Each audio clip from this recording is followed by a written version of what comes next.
I want to be clear to folks in this region who are thinking about making that dangerous trek to the United States-Mexico border. Do not come. That was Vice President Kamala Harris in June of 2021 during a visit to Guatemala, where she told locals intending to migrate not to enter the United States. Since then, the U.S. has reported record levels of illegal border crossings, peaking in December of 2023 with 250,000 encounters. But those numbers have dropped significantly by June, with only around 84,000 encounters. Despite that, President Donald Trump told CBS News over the weekend that Harris presided over, quote, the worst border ever, as what he called a, quote unquote, border czar. Statements like that will become more frequent now that Harris seems likely to be the person to face Trump in the 2024 presidential election. So we turn now to CBS News immigration and politics reporter Camilo Montoya-Galvez, who is in Tempe, Arizona, I believe. Camilo, Vice President Harris was not a border czar. What exactly, though, was her role in the administration when it came to immigration? Hi, John, that's right.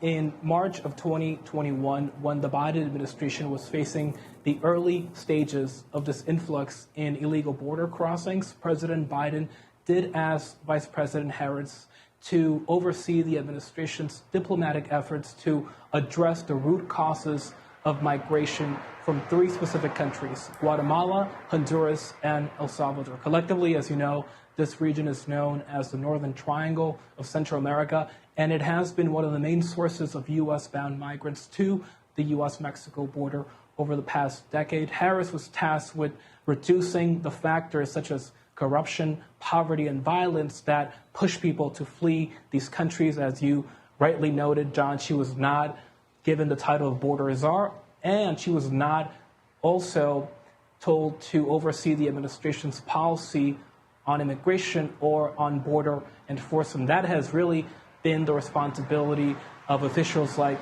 Homeland Security Secretary Alejandro Mayorkas, who oversees the three main immigration agencies in the U.S. government. Instead, Vice President Harris has focused her immigration role on securing private sector investment in Central America and promoting democracy and economic opportunities there through diplomatic efforts. So far, the White House says that her campaign has raised over $5 billion in private sector investments towards the region. And this is not to say, obviously, John, that the vice president's work on immigration should not be criticized or scrutinized, but I do think it's important to clarify what her actual responsibilities on the issue are and what they are not. You've so many times explained to us about the push and pull factors, the lax or the laws in the United States perhaps being a pull, being an inducement to people to come to the United States, the push factors being the local conditions in those countries. Harris was focused on those local conditions, trying to improve them so that there's less reason to leave. How did she do? How does the left and right think she did on that specific push factor question? Well, Republicans, again, have labeled her the border czar, and again, that's not her title, but that's certainly been one of the main political attacks against her during her tenure as vice president, now as perhaps the likely Democratic nominee for president in 2024. And they have noted that Vice President Harris, for that matter, has not traveled to the U.S.-Mexico border, apart from one trip to El Paso in June of 2021, and that is true, that it was her only trip to the U.S.-Mexico border.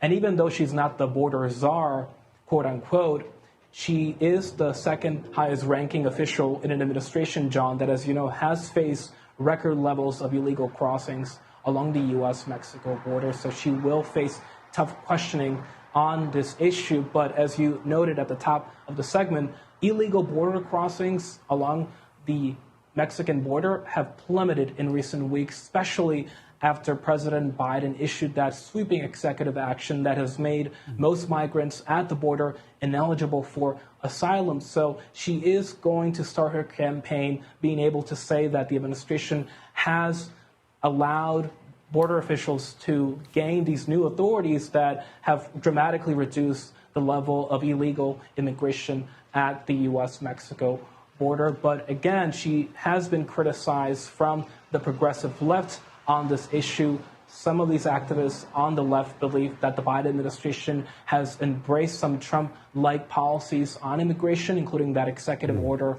on asylum. And as you highlighted during the top of the show, she did go to Guatemala in 2021 to tell migrants to not come. And that message was not received very well among some progressive lawmakers. Camilo Montoya-Galvez in Tempe, Arizona. Thanks a lot, Camilo.